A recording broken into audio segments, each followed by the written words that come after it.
is strong. So I want to start obviously by again saying good morning, distinguished ladies and gentlemen, esteemed colleagues and friends. It's both an honor and a privilege to stand before you today at the Connected Caribbean Summit 2024. And I think the focus on connected resonates, I think, with all that has been said already this morning. This gathering of minds and hearts represents a powerful statement of belief in the promise of our region. So I extend my warmest greetings to all of you from Grenada and on behalf of the Caribbean community, to all of you who are here, members from the business and public sector, leaders, tech partners, investors, innovators, policymakers, and dreamers. And I say dreamers because I think ultimately we have to dream of the Caribbean we want and the future Caribbean that we would leave for generations of Caribbean citizens to come. Each of us carry a piece of the Caribbean's future. And so I'm deeply honored to share this moment with you this morning. This summit represents a significant platform for collaboration, and it is through our collective efforts that we can truly embody the theme of this conference: collaborating for Caribbean solutions. Collaboration is not just about working together. It's about combining strengths, bridging differences, and moving forward together. And crucially, finding solutions, real actionable solutions that our people need. And I want to emphasize our people because obviously that really is the purpose of hosting events like that, the focus on our people. So this morning, as we embark on this 3-day journey, I want to take a moment to reflect on the transformative potential of digital technology in the Caribbean. And John has already done an amazing job of showing what the internet and the World Wide Web have done in 40 years. And I was actually reflecting on where I was in 1995. Thankfully, I was alive. I had just finished high school and I had gone into what is our junior college, TMR Show Community College. And so I have a very distinct sense of 1995 and what was happening. I did 2 years of junior college, and then I went back to my high school, so that by 1996 I was being asked to teach at the same school that I had just left 2 years ago. But I actually think that by 1996, the sense of the internet and the World Wide Web was already very prevalent at my high school. And I recall myself and some of the younger teachers being fascinated with this concept. So I think 35 years later, we really have lived a truly transformative, in a sense, mind-blowing experience. But if we fast forward to July of this year, Grenada was hit with a devastating hurricane, the earliest Category 5 hurricane on record since we've begun tracking the Atlantic hurricanes. Particularly for Carriacou and Petit Martinique, or small islands, it was complete and total devastation. And at one point, we had absolutely no communication between the main island, Grenada, and Carriacou and Petit Martinique. But it was the innovative deployment of Starlink technology that allowed us to, in fact, have the first contact and then to maintain connectivity and coordinate our response efforts. And I'm going to be a little granular and share with you how that Starlink connectivity happened. You know, there are these very brave persons who chase hurricanes. They call them storm chasers. And so these guys will fly into your island if there is a hurricane predicted to hit. And they would come in 24 or 48 hours before and go to the area that you expect the impact to take place. So these two gentlemen flew into Carriacou, understanding that the trajectory suggested the eye of the hurricane will go over Carriacou and Petit Martinique. And when we lost all connectivity, I said to my team, keep scanning the internet, we must find something from someone. And we found someone using a Starlink. And the Starlink was being powered by a car battery, because there was no electricity as well. And that was the first connectivity we had. And since then, we, for a prolonged period, had to obviously rely on Starlink for communication between the respective islands. And I say this because it shows how a solution, such as the Starlink, comes in at a critical time when you have, whether it's climate-induced crisis or some other crisis. And I want to say this because you would have to understand the sort of sheer terror if you've had a Category 5 hurricane go over an island and you have no communication lasting beyond anything like an hour, because you literally would have no sense of what is happening on the island. So this is, in a sense, part of the reality that we face. So while the challenges are formidable, so too is our resolve. And for decades, we've aspired for continued regional integration.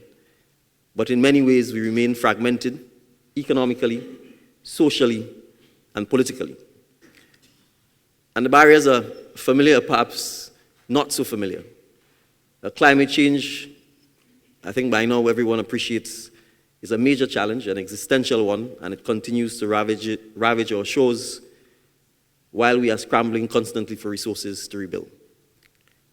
Cybersecurity has emerged as a major threat while our economies are now beginning to digitize, but we remain completely fragmented in our defenses. And it's already been addressed this morning. Social inequities persist, leaving too many people on the margins of opportunity. So the challenges are not abstract, they're real, and they deeply impact the lives of our people. When a hurricane hits Grenada, when a young girl in St. Kitts or Nevis or any island within the region does not have access to the internet that she needs for education, or when a business is challenged with outdated trade policies, these are not just academic, abstract issues. These are the lived realities of our people. And I want to just remind us that when COVID-19 hit, tens of thousands of our students, even today, remain without having the benefit of a normal, wholesome, fulsome educational experience. And many of them did not have access to the internet. So even the fallback position was not available to them. And that challenge still exists today.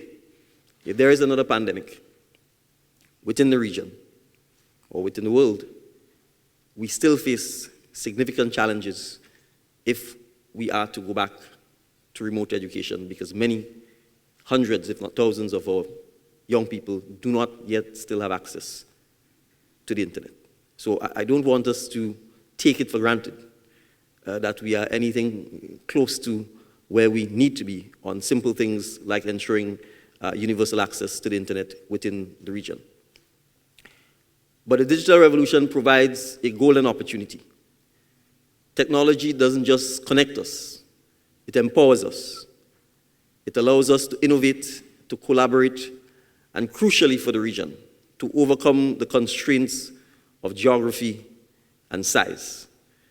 The challenges that John outlined are worldwide challenges. But within the Caribbean, we have the opportunity to find solutions that will address worldwide problems.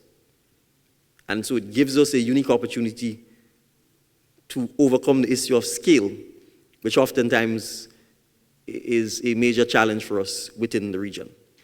So I want us to imagine a Caribbean where every citizen has access to affordable, high-speed internet, and where essential services are mobile and efficient, and where regional hubs drive innovation in agriculture, tourism, and manufacturing. These are not dreams. They're not distant dreams.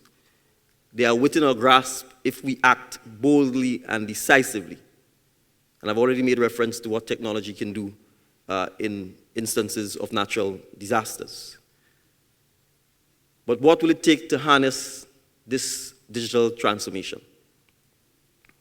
One, collaboration between the public and the private sector. The private sector cannot do it on its own, The governments cannot do it on their own. So we need to ensure that we partner and that we collaborate, the theme again for this week's event, with each other. And there are examples of this, and I'll give two examples, again focusing on natural disasters. In Grenada's case, we were able to use Planet's satellite imagery to allow us to quickly expedite the damage assessment after Hurricane Beryl to unlock multilateral relief funding. Jamaica's systemic risk assessment tool also allowed it to look at climate-resilient infrastructure planning to highlight the importance of its public-private partnership in this area. We need a supportive regulatory environment.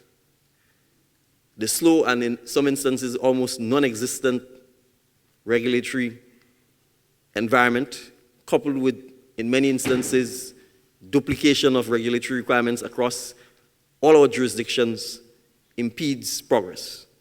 We need to streamline the processes, and we need to create a fertile ground for innovation and digital transformation. I will stop here because even in the context of Grenada, we're quite guilty of this.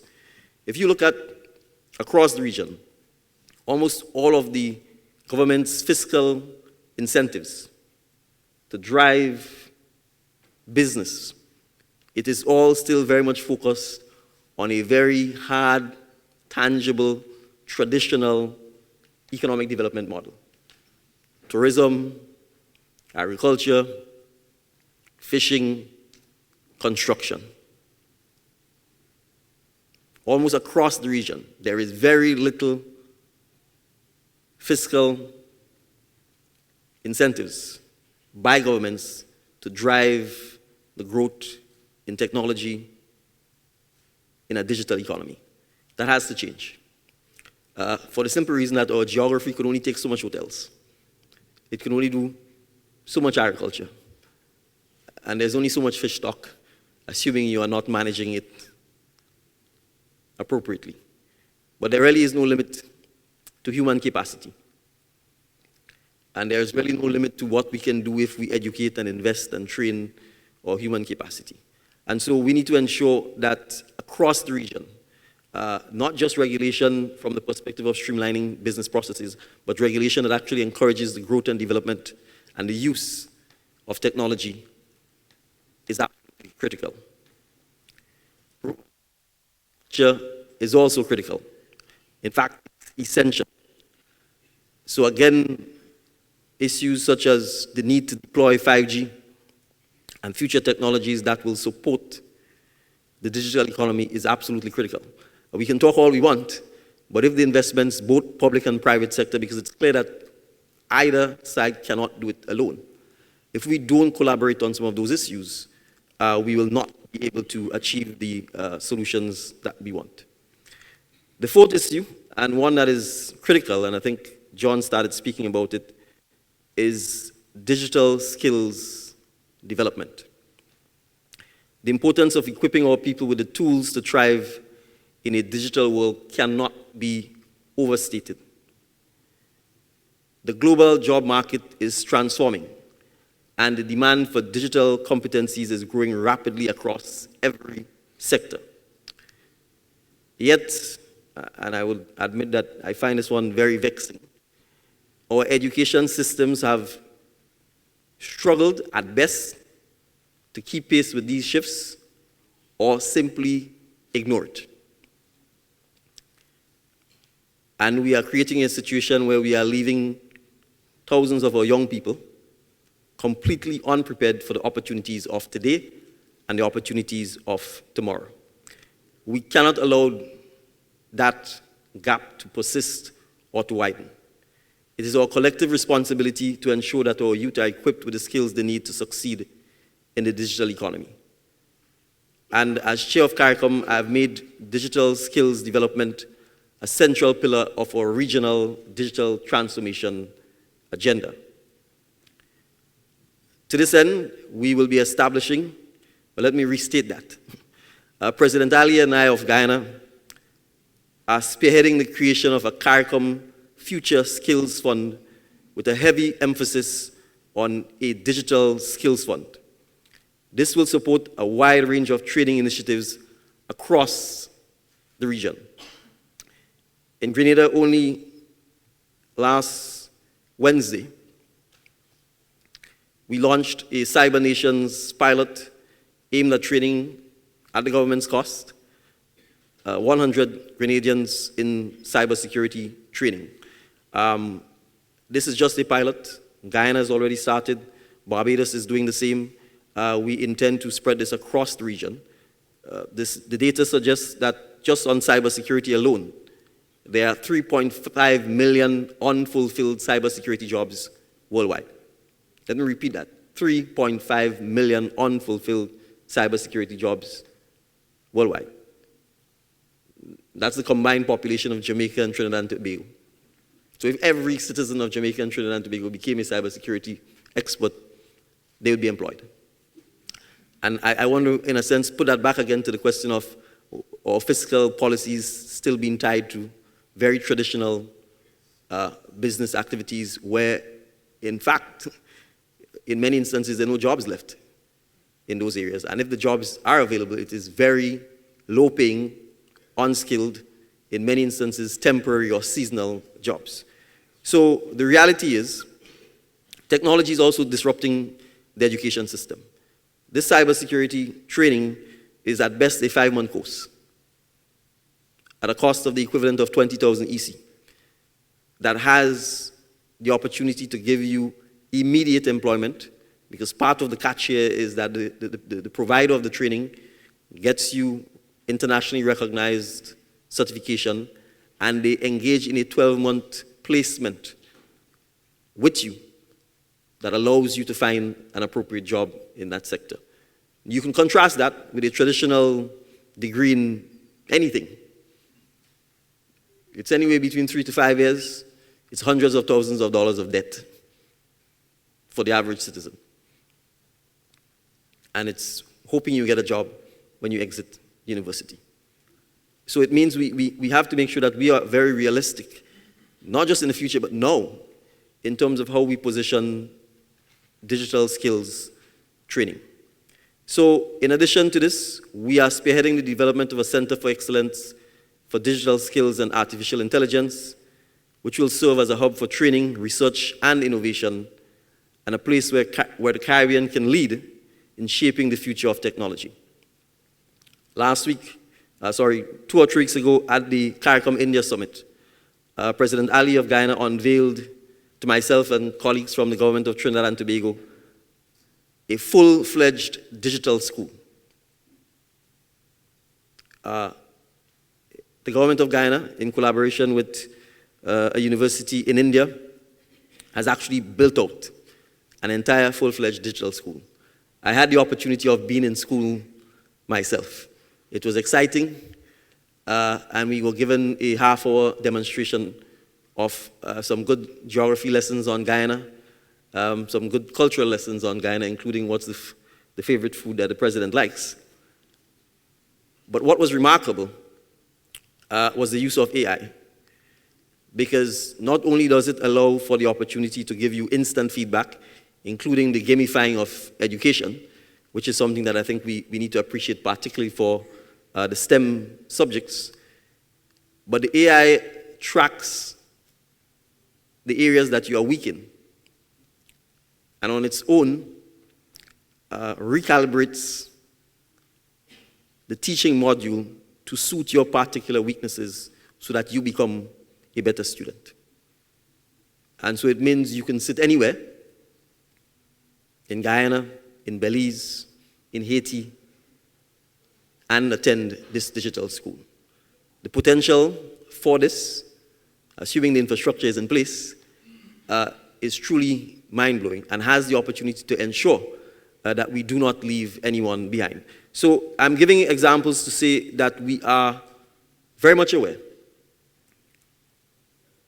of the potential transformative nature of the technologies that are available, and going back to this question of research, connectivity, and therefore it's important that as leaders in this room and in this region, we really act boldly and act decisively to ensure that we do not get left behind in this revolution. But the journey is not limited to our youth. It's imperative that our leaders also embrace digital transformation. And so, next year I've proposed an experts roundtable on artificial intelligence to engage directly with the heads of government of CARICOM. This initiative is to ensure that our leadership is prepared to navigate the complexities of artificial intelligence, but also to leverage its potential for the benefit of our people and our societies. As lead head for ICT within CARICOM, some of the areas of my focus include, we've seen it, I've mentioned it already, cybersecurity, artificial intelligence, a CARICOM e-payment platform.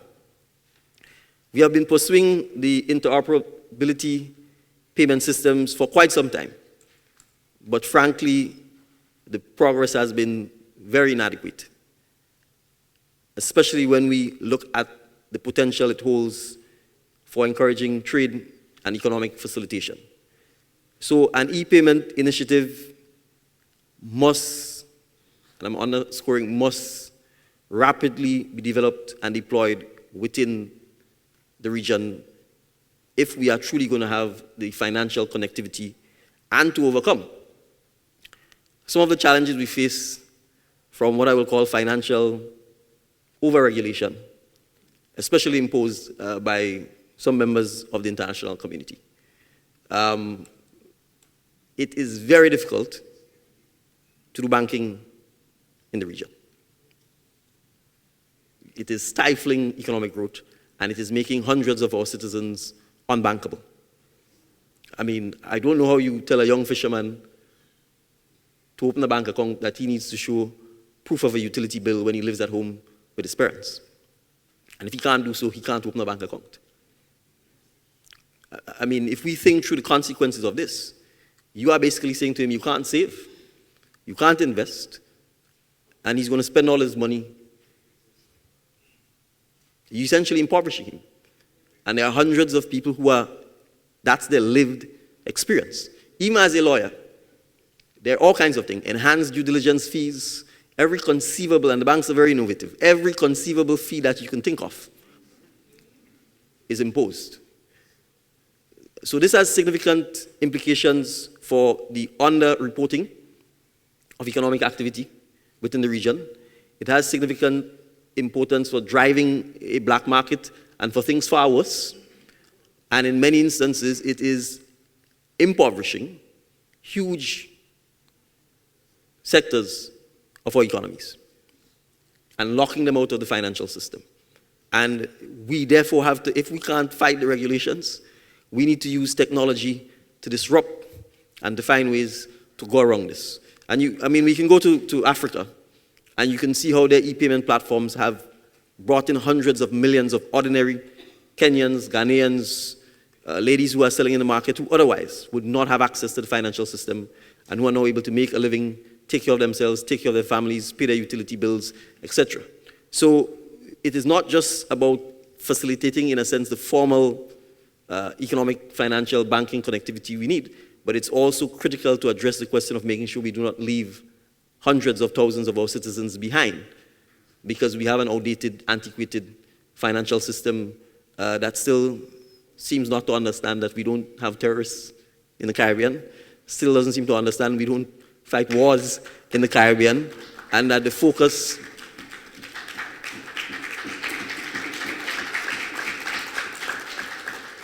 and the challenge we have of, if it's still a challenge, of the drug running is simply because there's a demand in the north and a supply in the south, and we just happen to be located in between the two.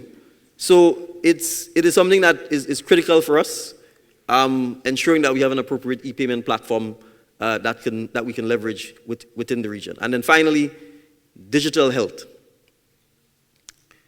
We have a pandemic of non-communicable diseases throughout the region. And so we have to deploy a digital health strategy that will allow us to better utilize technology to reshape how we deliver and access healthcare across the region. Telemedicine, for example, holds a significant promise to expand specialist services across countries and to expand the available market for our specialists in the region. It is not just about healthcare. It's about building a healthier, stronger, and more unified Caribbean. And so that is something that we think it's absolutely vital for us to begin to strategize on and to deploy. So, like everyone else, I'm going to conclude with a call to action. We have to collaborate boldly.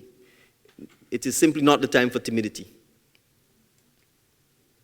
If we are timid, we will be left behind.